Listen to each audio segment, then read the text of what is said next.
خیر، ایشون نه معتاده نه مشکلی داره، خیلی هم آدم خوب و سالمی. پس برای چی میخواد طلاق بگیره؟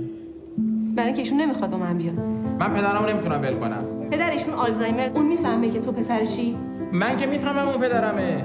من الان تکلیفم چی میشه حاج آقا؟ هیچی، بفهم سر زندگیتون.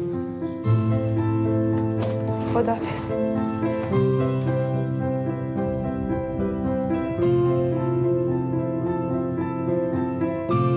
برای نگهداری پدرم مهم مزاحمتون بشیم که چی کار داره میکنه؟ چیه؟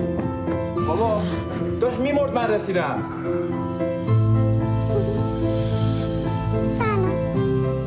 میگه بیا برو بیا برو.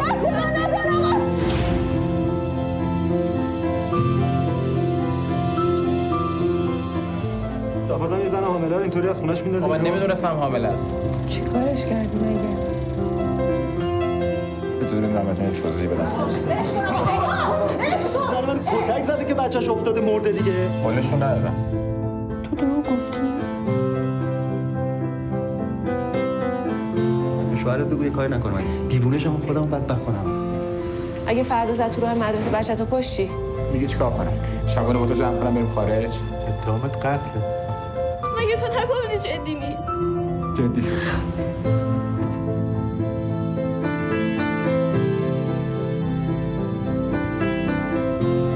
درست حسابی واسه من بگم چی شده.